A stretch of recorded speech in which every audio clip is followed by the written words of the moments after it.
Welcome to Wolves on Wire. Today we're talking about Mohammed Sanusi's recent, rather pointed observations regarding Perikatan Nasional's internal dynamics.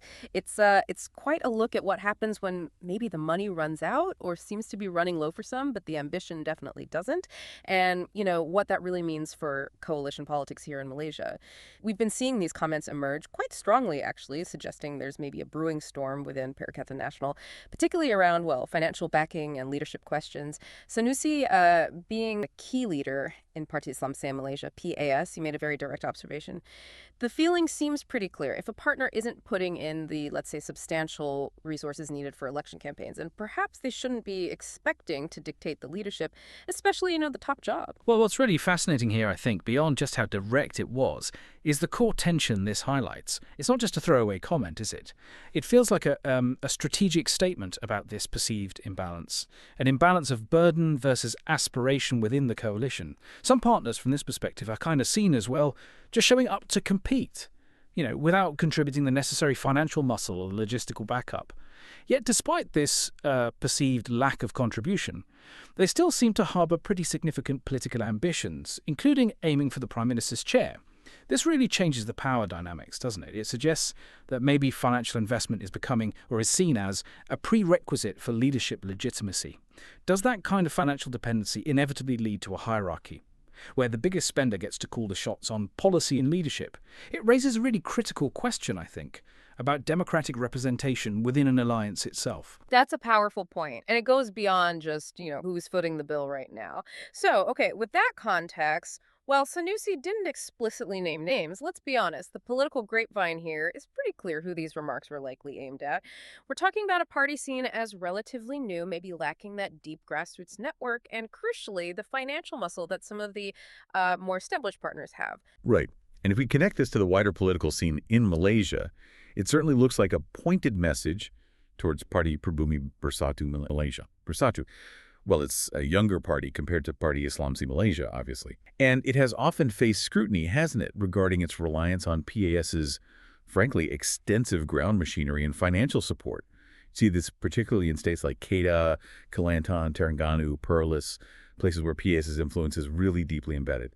And to really get the significance here, you kind of need to understand PAS's structure. It's unique. They're not just active during election time. Their network is often deeply intertwined with local communities, religious institutions.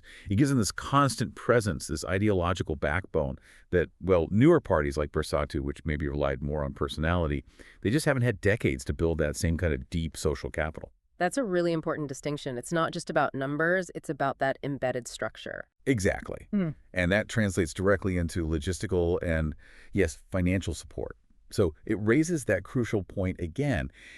Can a coalition really work effectively when there's this perception that one partner is consistently carrying the financial and organizational load for the others, especially for the big decisions like who should be the PM candidate? That does sound like a critical structural issue. So the argument boils down to no money, no leadership. But doesn't that risk turning these political coalitions into, I don't know, almost corporate ventures where financial capital just trumps everything else, intellectual capital, genuine popular support?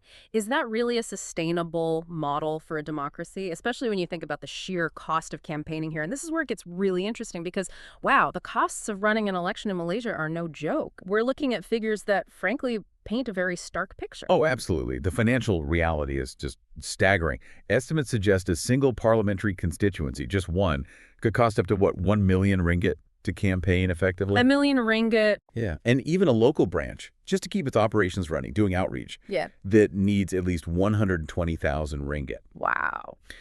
These figures, they aren't just numbers on a page. They represent huge logistical and financial hurdles, hurdles that can easily swamp smaller, less established parties. So when Sanusi talks about one party historically and almost single-handedly covering these costs, it really highlights a profound financial strain. And that analogy he used about parties potentially just hanging batik cloth or saroms for campaign materials if they don't have funds or equipment, it really drives home the severity, doesn't it? It's vivid, yeah. It's a very clear way of saying, look, you can't fight a modern election campaign with outdated methods and empty pockets. So it underscores this call for genuine shared responsibility within Perikatan Nasional, arguing that, relying on just one party to shoulder such a massive financial load for everyone it's just not sustainable. Yeah. And it inevitably creates resentment, internal friction. That analogy definitely paints a picture of the disparity. Yeah. And it brings us to a wider point, doesn't it? About who can realistically even compete in Malaysian politics today if you don't have those deep pockets, or at least a significant base to draw funds from. How does any aspiring politician or party actually gain traction against these, well-funded incumbents or established players? It feels like a massive challenge to the whole idea of broad democratic participation. Indeed, it does. It forces you to ask, what does this actually mean for the future of politics here? If that financial barrier to entry is so incredibly high, it just inherently favors parties with, say, long-standing business connections or extensive networks, or just huge membership bases where individual contributions add up. This situation could potentially limit the diversity of voices, of ideologies within the political arena. It might stifle genuine grassroots movements that just don't have that kind of financial backing. It's a pragmatic recognition of how much money really matters in winning elections. But it's also a stark warning, I think, about the implications for the health of our democracy. So, okay, beyond these, let's call them external jabs about money, there was also a pretty clear warning shot fired internally, wasn't there? The message seemed to be about unity, about avoiding the internal squabbles, the infighting, especially, with the next general election always sort of looming on the horizon. It's a call to get their house in order. Right. And this brings us to that crucial point about coalition stability overall. These kinds of public statements, while they air grievances, they can also work as a rallying cry for your own base, particularly for Parti Islam Malaysia in this case. And it's a strong warning to its allies within Perikatan Nasional. The focus on resolving all problems before the next election really highlights how critical cohesion is.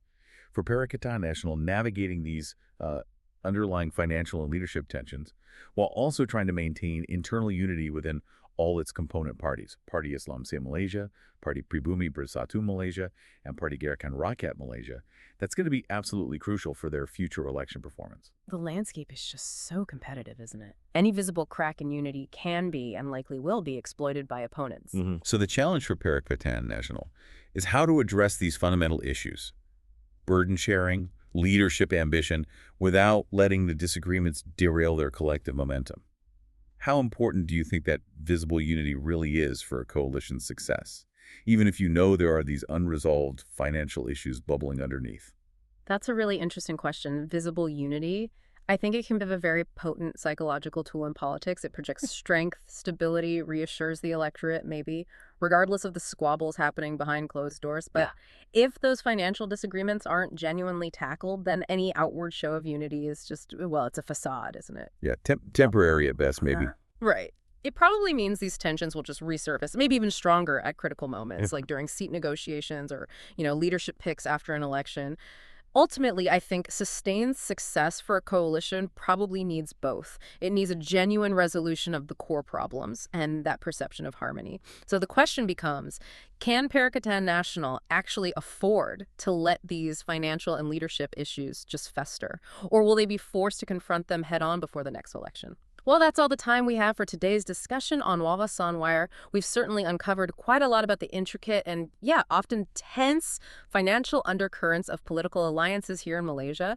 It definitely leaves us all to ponder. In coalition politics, does the one who pays the piper truly always call the tune? Or can popular mandate eventually overcome financial might? What do you think? Remember to like and subscribe for more videos like this.